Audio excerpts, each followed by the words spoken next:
Lanjutkan video kali ini masih erat kaitannya dengan cara menganalisis data setelah kita melakukan asesmen keperawatan. Ya, jika pada video ini bertemakan tentang bagaimana sih pedoman. Tujuan pembelajaran pada kesempatan ini yaitu memahami terkait dengan pedoman analisis data setelah kita melakukan asesmen keperawatan.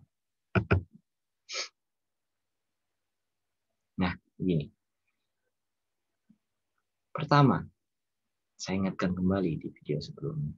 Kita harus menyusun kategorisasi data secara sistematis dan logis.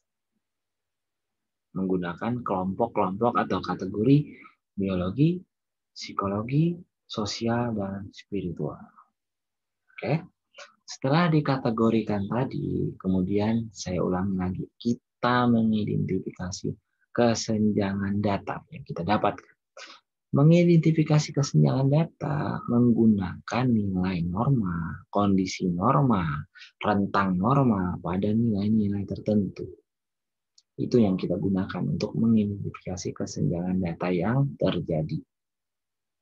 Nah, kemudian kita menentukan pola alternatif pemecahan masalah.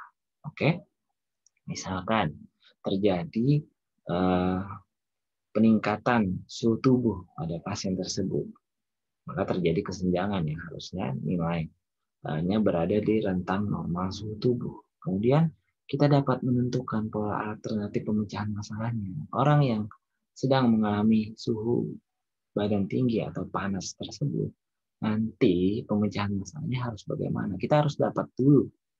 Oke, secara taktis berarti harus ada intervensi yang menurunkan suhu tubuh pada pasien. Kemudian kita mencoba untuk menerapkan teori model kerangka kerja norma standar dibandingkan dengan data yang senjang tadi. Ya, kita cari alternatif pemecahan masalah pada suhu tubuh yang meninggi tadi atau naik tadi, guna melandasi nanti perencanaan keperawatan yang akan kita buat. Yang kelima adalah mengidentifikasi kemampuan dan keadaan yang menunjang asuhan pasien.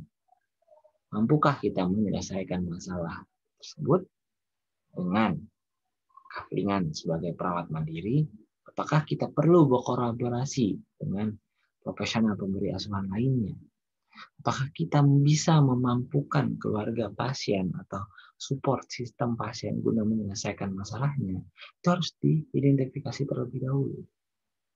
Nah, kemudian yang terakhir adalah membuat hubungan sebab akibat antara data dengan masalah yang timbul. Oke, berarti di contoh tentang peningkatan suhu tubuh tadi, kita akan mencari apa sih sebabnya sehingga dia terjadi peningkatan suhu tubuh. Apakah kondisi sakitnya? Oke, berarti kita harus mikir bahwa menurunkan suhu tubuh pasien tanpa kita mengatasi juga akibat dari penyakitnya ini. Berarti ada hal keterkaitan, ada hubungan di sini.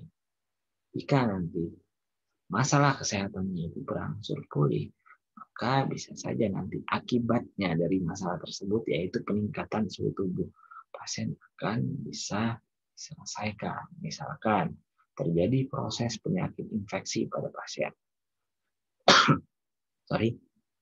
Di mana kita tahu semua bahwa proses infeksi yang terjadi bisa saja meningkatkan suhu tubuh pada pasien. Sehingga kita harus memahami bahwa sebabnya dulu akan kita selesaikan sehingga akibat yaitu peningkatan suhu tubuh bisa terkendali.